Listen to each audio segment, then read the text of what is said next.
नमस्कार दोस्तों, मैं हूं डॉक्टर राकेश मिश्रा और फिर से आ गया हूं मैं आपके लिए एक सीरीज लेकर जो है आर्टिफिशियल इंटेलिजेंस पर कि कैसे डॉक्टर्स जो है आर्टिफिशियल इंटेलिजेंस का इस्तेमाल कर सकते हैं अच्छे बेहतर सेवा देने के लिए, बेहतर क्लिनिकल केयर देने के लिए, और कैसे एआई से पेशेंट भी जागरूक हो सकते हैं और बेहतर से बेहतर अपने डॉक्टर के साथ कम्युनिकेट कर सकते हैं बेहतर ट्रीटमेंट के लिए।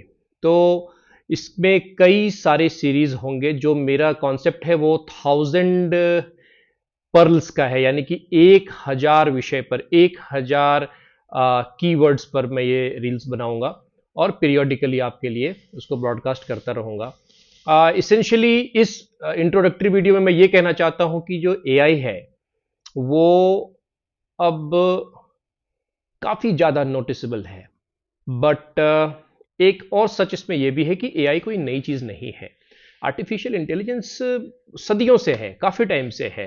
जैसे कि आप कैलकुलेटर यूज करते हैं, पहले गांवों में जो अनाज वगैरह लोग खरीदते बेचते थे तो कैसे मैनुअल कैलकुलेट करते थे, याद रखते थे चीज़ों को। और फिर उसके बाद से कैलकुलेटर आ गया, फिर कैलकुलेटर के बाद कंप्यूटर आ गया, कंप्यूटर के बाद फिर इंटरनेट आ गई, और इंटरनेट आने के बाद ये सोशल मीडिया और गूगल चैट जीपीटी जैसी चीज़ें आ गई हैं। तो कैसे चीज़ें आती चली गई और जो ह्यूमैनिटी है उसमें प्रभाव डालती रही।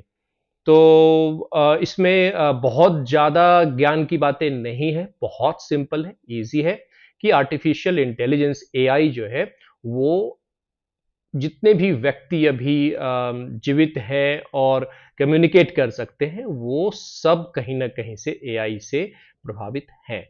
तो मेडिकल एंड हेल्थ केयर में भी बहुत पहले से ही इस्तेमाल हो रहा था, रोबोटिक सर्जरीज वगैरह बहुत पहले से हो रही है। क्लिनिकल डिसीजन मेकिंग में बहुत पहले से ही सॉफ्टवेयर इत्यादि का इस्तेमाल हो रहा है। Electronic health record, electronic medical record, और पेशेंट आइडेंटिफिकेशन, कम्युनिकेशन, पैक्स, जो एक्सरे, सीटी, एमआरआई लैब्स की जो रिपोर्ट्स आपको हाथों हाथ मिल जाती है या थ्रू इंटरनेट सारी मिल जाती है, ये सब एआई का ही पार्ट है, आर्टिफिशियल इंटेलिजेंस का ही पार्ट है।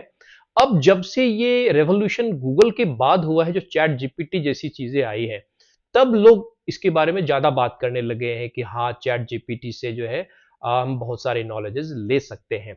और जो हेल्थ है वो एक ऐसी चीज है जिसमें नॉलेज ही नॉलेज है। आई मीन इसका कभी एंड नहीं है। इसलिए डॉक्टर्स को प्रैक्टिशनर कहा जाता है कि ये जीवन भर प्रैक्टिस ही करते हैं। तो इसलिए बहुत ज्यादा स्कोप है इसमें कि मैं बातें कर सकूंगा, यानी कि जितने भी मेडिकल टर्मिनोलॉजी देखा जाए तो एक मेडिकल डिक्शनरी बन जाएगी एआई पे और चैट जीपीटी पे। तो वही मेरा प्रयास रहेगा कि जो हमारी क्लिनिकल सेटिंग्स में सबसे कॉमनली और सबसे ज्यादा डिस्कस होने वाली जो चीजें हैं वो मैं आपको बता पाऊं कि इसमें एआई का क्या योगदान हो सकता है। जिसमें कि दवा होगी, सबसे पहले तो दवा ही होगी, क्योंकि आप बीमार पड़ते हैं तो दवाई डॉक्टर लिखते हैं। आपके कंप्लेंट्स क्या हो सकते हैं, कैसे हो सकते हैं और किस तरह से उसका इलाज हो सकता है, ये सारी बातें मैं डिस्कस करूंगा। और जितनी भी कॉमन सर्दी, खांसी, जुकाम, बुखार, headache, nausea, vomiting, fever, typhoid, tuberculosis, lung infection, chest x-ray, blood work, हाथ पैर, जितने भी हड्डियां जोड़ों बीमारी, जितनी भी बीमारी है, लगभग लगभग मैं वो सारी टच करूंगा इस सीरीज में। और उन सब का एक साइंटिफिक एक्सप्लेनेशन के साथ साथ आर्टिफिशियल इंटेलिजेंस में एमलगमेट करके मैं आपके सामने रखूंगा। ये वीडियो सीरीज सिर्फ पेशेंट्स के लिए और आम जनता के लिए ही लाभदायी नहीं होगी। ये जो यंग डॉक्टर्स हैं जो कुछ रिव्यू करनी चाहते होंगे उनके लिए भी ये फायदेमंद हो सकती है।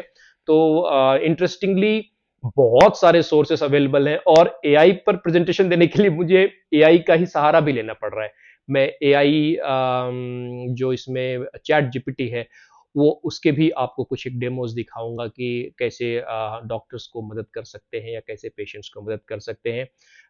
2026 में मुझे लग रहा है कि एआई एआई की ही सीरीज में रिलीज करता रहूंगा, वीडियोस बना करके आपसे बातें करूंगा, बहुत इंटरेस्टिंग होने वाला है। और फिर इसमें सो फार जितनी भी मेरी सीरीज है उसमें कई बार टू वे कम्युनिकेशन हुए हैं, लोगों ने फीडबैक्स दिए हैं, बातें पूछी हैं, हमने डिस्कस किया है। तो एआई में मुझे लग रहा है कि बहुत ज्यादा दिलचस्प होने वाला है। So fingers crossed, all the best guys, और just wait for my new series.